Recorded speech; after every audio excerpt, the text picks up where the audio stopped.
नमस्कार, ANB news देख रहे हैं आप। मैं हूं आपके साथ पल्लवी राजपूत और हमारे खास बुलेटिन स्वर्णिम मध्य प्रदेश छत्तीसगढ़ में आप सभी का स्वागत है। चलिए अब रुख कर लेते हैं खबरों का। पेगासस फोन जासूसी विवाद अब सियासी संग्राम में तब्दील हो चुका है। इसकी आंच छत्तीसगढ़ तक पहुंच चुकी है। प्रदेश कांग्रेस ने आरोप लगाया है कि पूर्ववर्ती बीजेपी सरकार वर्ष 2017 में इस सॉफ्टवेयर को खरीदना चाहती थी। इसके लिए पुलिस मुख्यालय में कंपनी के प्रतिनिधियों ने सॉफ्टवेयर का प्रदर्शन भी किया था। कंपनी ने दावा किया था कि सॉफ्टवेयर से व्हाट्सएप पर होने वाली बातचीत की भी प्रतिलिपि तैयार की जा सकती है। सॉफ्टवेयर की कीमत 60 करोड़ रुपए होने के कारण वरिष्ठ अधिकारियों ने करार करने से इनकार कर दिया था। इस पर जवाबी हमला करते हुए बीजेपी ने कहा है कि कांग्रेस तो इंदिरा गांधी के जमाने से जासूसी करती आ रही है। इस बीच मुख्यमंत्री ने गृह विभाग के अपर मुख्य सचिव की अध्यक्षता में 4 अधिकारियों की जांच कमेटी गठित कर दी है, जो तत्कालीन मुख्यमंत्री डॉक्टर रमन सिंह के लिए मुश्किलें खड़ी कर सकती है। कमेटी में डीजीपी, आईजी, इंटेलिजेंस और जनसंपर्क आयुक्त शामिल हैं। विधानसभा सत्र शुरू होने से पहले सरकार के इस फैसले से प्रदेश में नया राजनीतिक विवाद शुरू होना तय माना जा रहा है।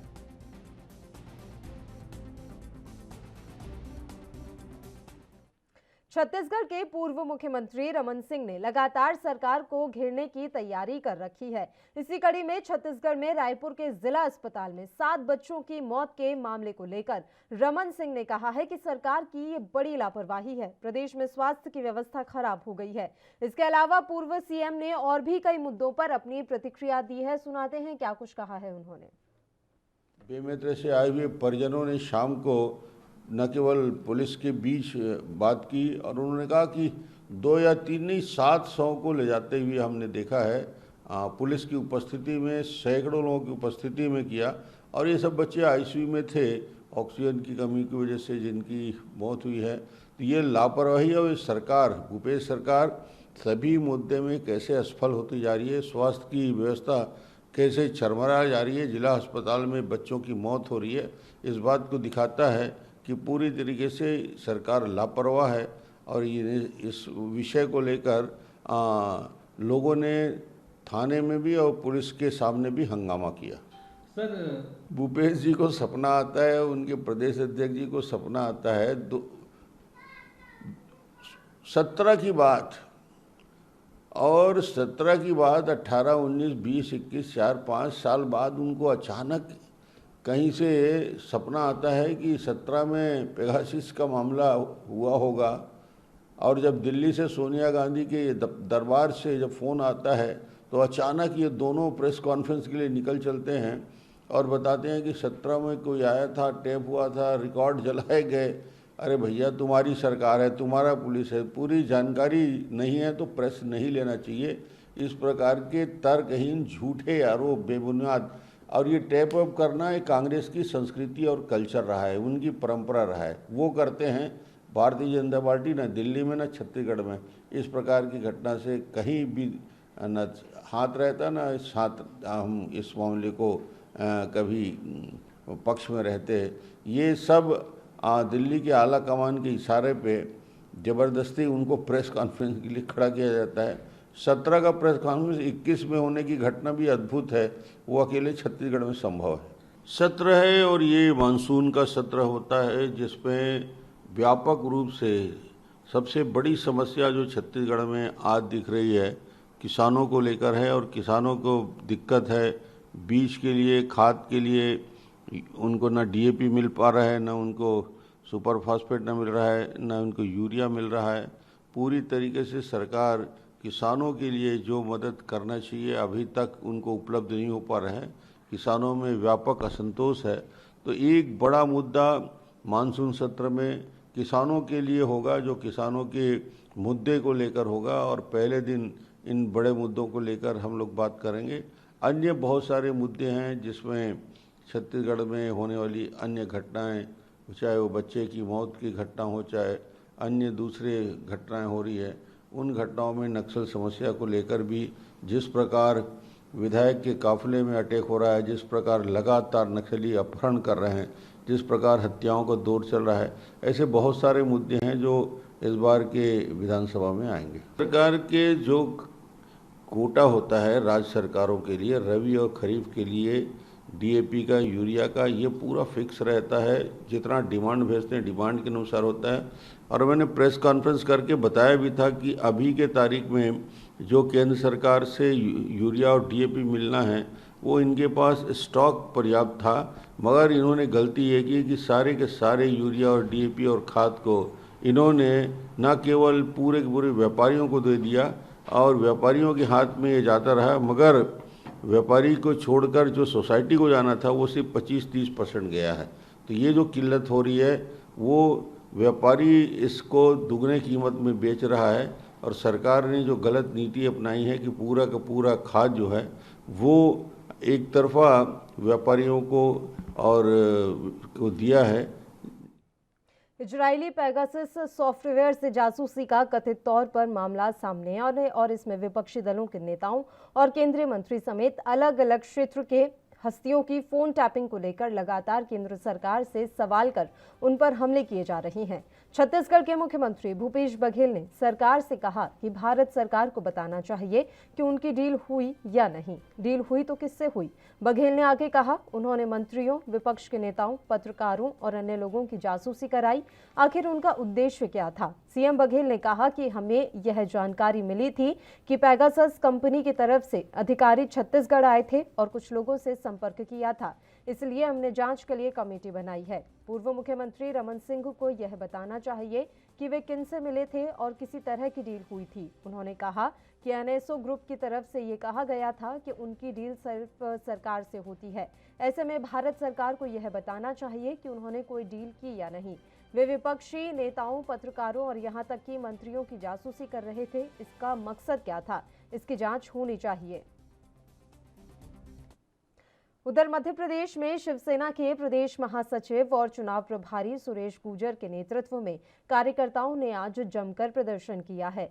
शिवसेना के प्रदेश महासचिव ने कहा कि प्रदेश में विकराल रूप ले चुकी है बेरोजगारी, उस पर आम नागरिकों को झकझोरती महंगाई। पिछले 1.5 वर्षों में हजारों लाखों परिवारों ने अपनों को इस महामारी के कारण खो दिया है, यानी परिजन के संक्रमित होने पर इलाज में अपनी जमा पूंजी के साथ साथ कर्ज लेकर इलाज में डूब चुके। केंद्र और राज्य सरकार के अविवेकपूर्ण करों के बोझ के चलते रोजमर्रा की आवश्यक वस्तुओं, पेट्रोल, डीजल, गैस बढ़ती कीमतों की प्रतियोगिता में स्वर्ण पदक विजेता घोषित हो चुके हैं। महंगाई को लेकर आज इंदौर इकाई ने जो डीजल के भाव बढ़ रहे हैं, पेट्रोल के भाव बढ़ रहे हैं, अन्य खाद्य सामग्री के भाव बढ़ रहे हैं और स्थिति इतनी खराब हो चुकी है, उसको देखते हुए आज शिवसेना ने इस महंगाई को लेकर हमारी इंदौर इकाई ने इस ज्ञापन का कार्यक्रम किया है। सबसे पहले मैं हिंदुस्तान में जो महंगाई जो बढ़ रही है, जिस तरीके से मोदी सरकार जो महंगाई बढ़ा रहे हैं, आज स्थिति ये हो गई है कि पेट्रोल और डीजल के भाव तो ऐसे हो रहे हैं जैसे आज बढ़ाए 2-4 दिन बाद फिर बढ़ाए। ये स्थिति हो गई है कि मोदी जी शाह जी से पूछते हैं, अमित शाह से पूछते हैं कि भाई क्या स्थिति है खजाने की, तो वो बोलते हैं कि साहब बिल्कुल खाली हो गया। तो फिर बोले एक काम करो कि डीजल पेट्रोल के भाव बढ़ा दो। इस तरीके से भाव बढ़ रहे हैं, इस तरीके से महंगाई बढ़ रही है। और जब डीजल और पेट्रोल के भाव बढ़ते हैं तो आपको मैं स्पष्ट बता दूं कि सभी चीज महंगी हो जाती। कर्नाटक के राज्यपाल थावरचंद गहलोत उज्जैन पहुंचे। राज्यपाल गहलोत इसके बाद सर्किट हाउस पहुंचे। यहां पर उन्हें गार्ड ऑफ ऑनर दिया गया। इसके बाद गहलोत ने भगवान श्री महाकालेश्वर मंदिर में जाकर पूजा अर्चना की। वहीं इस दौरान महाकालेश्वर मंदिर प्रबंध समिति के प्रशासक और प्रभारी कलेक्टर नरेंद्र सूर्यवंशी ने गहलोत की स्मृति चिन्ह भेंट किया। मीडिया से बात करते हुए उन्होंने कहा कि राज्यपाल बनने के बाद पहली बार उज्जैन आगमन हुआ है। भगवान महाकाल के दर्शन करके पुण्य प्राप्त करने का अवसर मिला है। इस अवसर पर मैं देश के प्रधानमंत्री और राष्ट्रपति, जिन्होंने मुझे राज्यपाल का दायित्व सौंपा है, उनके प्रति आभार व्यक्त करता हूं और आपके माध्यम से कर्नाटक वासियों को यह विश्वास दिलाता हूं कि जो दायित्व मिला है कर्तव्य निष्ठा और ईमानदारी से निभाऊंगा।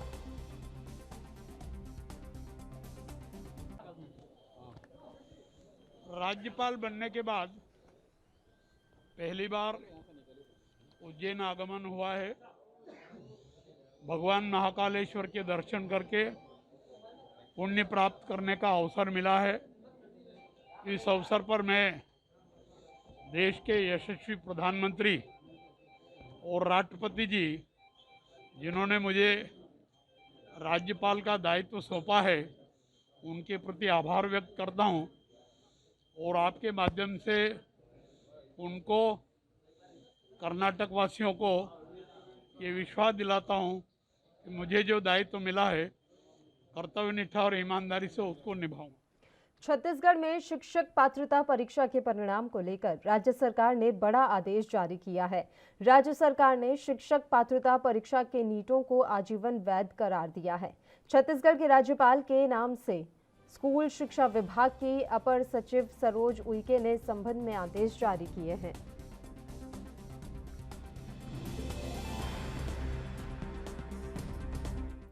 छत्तीसगढ़ में मंत्रिमंडल उपसमिति की बैठक में अतिशेष मोटा और पतला धान की नीलामी का रेट तय किया गया। मोटा धान 1350 रुपए से अधिक और पतला धान 1400 रुपए से अधिक दर पर नीलाम किया जाएगा। वहीं धान की लाट का साइज भी कम करने का फैसला लिया गया है। खाद्य मंत्री अमरजीत भगत की अध्यक्षता में बुधवार को मंत्रिमंडलीय उपसमिति की बैठक हुई। बैठक में अतिशेष धान के लॉट की नीलामी में प्राप्त अधिकतम दर का अनुमोदन किया जाना था। धान खरीदी और कस्टम मिलिंग की नीति की समीक्षा के लिए मंत्रिमंडलीय उपसमिति का गठन किया गया था।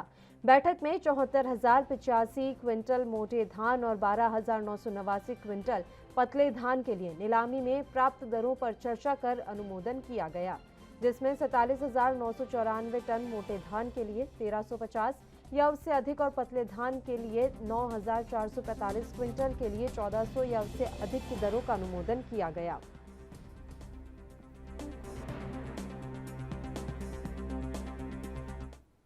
छत्तीसगढ़ में बारिश नहीं होने के चलते विद्युत की मांग 4,905 मेगावाट के रिकॉर्ड स्तर पर पहुंचने पर सतत निगरानी और सही समय पर कार्यवाही करने से विद्युत आपूर्ति की व्यवस्था कारगर रही। कृषि पंप कनेक्शन वाले क्षेत्रों को चिन्हित करके 66 पावर ट्रांसफार्मर की क्षमता बढ़ाई गई है ताकि घरेलू उपभोक्ताओं के साथ किसानों को भी निर्बाध बिजली मिलती रहे। विद्युत कृषि पंप के लोड को संभालने के लिए केवल बिजली की उपलब्धता सुनिश्चित करना हल नहीं है। बड़ी मांग को देखते हुए पावर ट्रांसफार्मर की क्षमता भी उसी अनुरूप होनी चाहिए। प्रदेश में डिमांड 4,905 मेगावाट तक पहुंच चुकी है। प्रदेश में बिजली की उपलब्धता भी है, लेकिन कुछ विशेष क्षेत्रों कृषि पंपों के कारण लोड अचानक बढ़ जाता है। ऐसे में बिजली उपलब्ध रहने पर भी बिजली आपूर्ति में समस्या आती है। इसका एकमात्र उपाय पावर ट्रांसफार्मर की क्षमता में वृद्धि करना है। विद्युत वितरण कंपनी इस चुनौती को समझते हुए पहले से तैयार रही। गर्मी से अब तक सिंचाई पंपों के लोड के संतुलन के लिए 66 पावर ट्रांसफार्मर की क्षमता बढ़ाने का काम किया गया।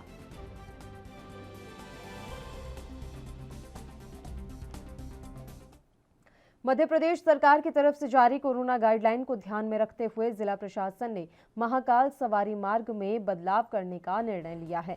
जिला प्रशासन का कहना है कि राज्य और केंद्र सरकार की तरफ से जारी गाइडलाइन के अनुसार महाकाल की सवारी निकाली जाएगी।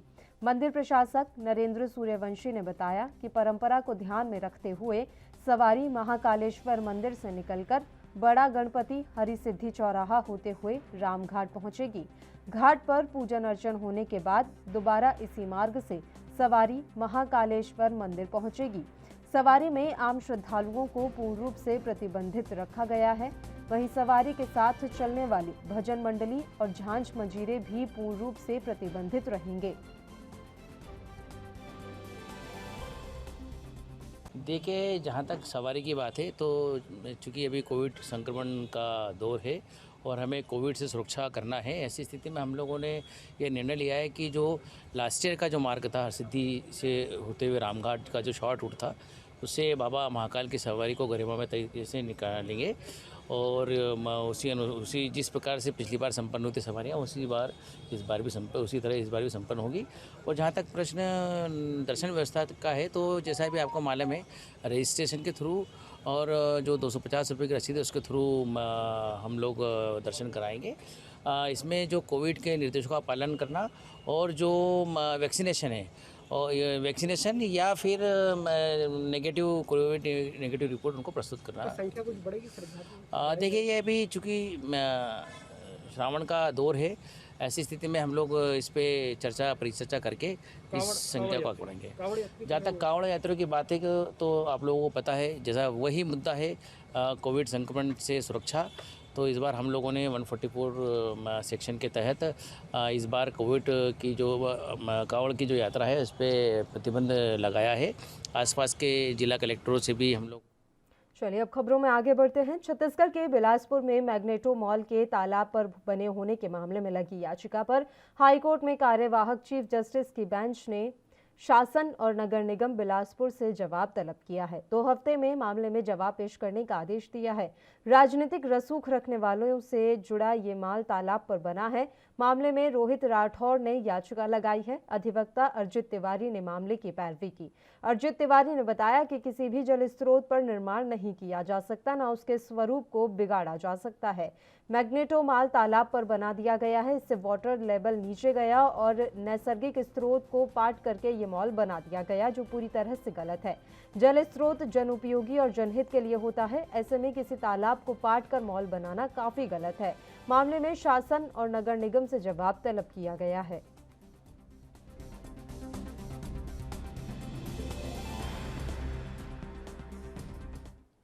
कोरोना वायरस संक्रमण लगातार फैला हुआ है और इसकी तीसरी लहर आने की संभावना से लोग काफी चिंतित भी हैं। ऐसे में बालाघाट के मोती तालाब के आसपास अपना डेरा डाले साइबेरियन पक्षियों की लगातार हो रही मौत से एक नए संक्रमण का खतरा भी फैल गया है। मोती तालाब परिसर में तालाब के आसपास पेड़ों पर बड़ी संख्या में साइबेरियन पक्षी आते हैं और वर्तमान समय में भी ये पक्षी घूमने आने वाले और आसपास के लोगों के लिए आकर्षण का केंद्र बने हुए हैं। लेकिन पिछले 1 सप्ताह में लगभग 10 पक्षियों की मौत हो चुकी है।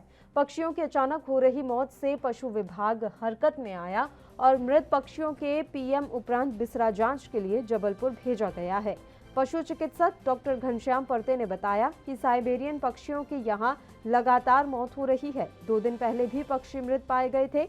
इसके मृत्यु का कारण रिया वायरस इन्फेक्शन हो सकता है, जिसकी जांच के लिए पैथोलॉजी में भिजवाया गया है। उन्होंने बताया कि पक्षियों की निगरानी बरती जा रही है और इस वायरस से मौत होने की संभावना से इनकार नहीं किया जा सकता।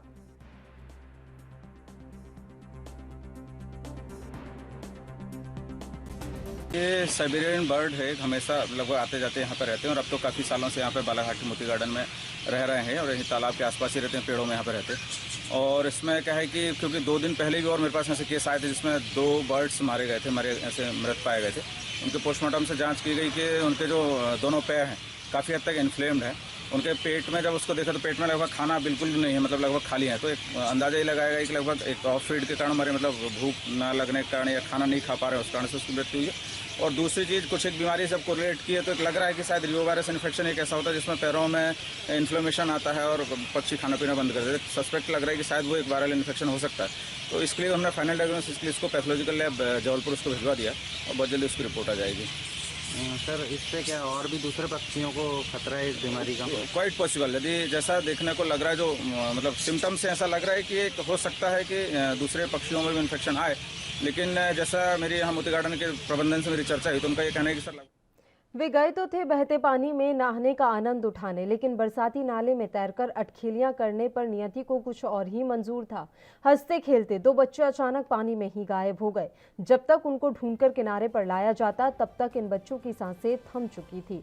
कुछ पल पहले मस्ताते हुए बच्चे मौत की नींद में सो चुके थे। यह बेहद दर्दनाक मध्य प्रदेश के भिंड जिले के मेहगांव थाना के अंतर्गत आने वाले गांव इमालिया में घटित हुआ। इस हादसे में गांव भर के प्यारे 2 बच्चों की मौत हो गई। पुलिस के अनुसार दोनों बच्चों की पानी में डूबने के कारण मौत हुई है।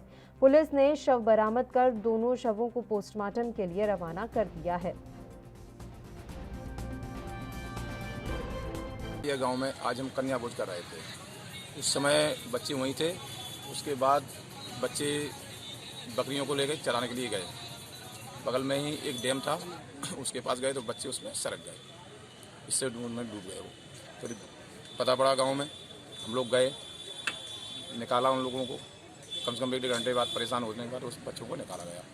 डैम में कितना पानी बताया जा रहा है? डैम में पानी तो काफ़ी है, कम से कम 8-10 फुट तो होगा। 2 बच्चे गए थे खेत पे, तालाब में नहाते समय स्लिप हो गए छोटे बच्चे तो तैरना आता नहीं था, डूब गए। बच्चों की उम्र कितनी होगी? बच्चे हैं 12-13 साल, पीएम के लिए भेज दिया। देश के सबसे बड़े अखबार समूह दैनिक भास्कर के भोपाल समेत कई ठिकानों पर इनकम टैक्स ने दबिश दी है। उनके नोएडा, जयपुर और अहमदाबाद कार्यालय पर आयकर विभाग द्वारा छापेमारी की कार्रवाई की गई। बताया जा रहा है कि इस छापेमारी के दौरान स्थानीय पुलिस भी साथ में है। अखबार के मालिकों से ईडी पहले से भी पूछताछ कर चुकी है। सर्च ऑपरेशन के लिए दिल्ली और मुंबई सिटी में भेजी गई है। ये छापेमारी सुबह 5 बजे की गई। बता दें कि दैनिक भास्कर ग्रुप पहले भी कई अन्य वजहों से चर्चा में रहा है। खासकर काम करने वाले पत्रकारों को ठीक से मानदेय न देने का आरोप भी कई बार यहां काम करके छोड़ने वाले लगाते रहते हैं।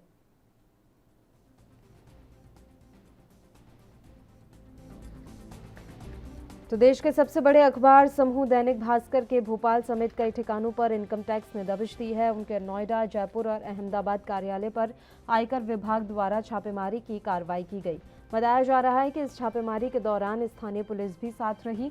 अखबार के मालिकों से ईडी पहले भी पूछताछ कर चुकी है। सर्च ऑपरेशन के दौरान दिल्ली और मुंबई सिटी में भेजी गई हैं। ये छापेमारी सुबह 5 बजे की गई है। आपको हम यहाँ ये भी जानकारी दे दें कि दैनिक भास्कर ग्रुप पहले भी कई अन्य वजहों से चर्चा में रहा है। खासकर काम करने वाले पत्रकारों को ठीक से मानदेय न देने का आरोप भी कई बार यहाँ काम करके छोड़ने वाले लगाते रहे हैं।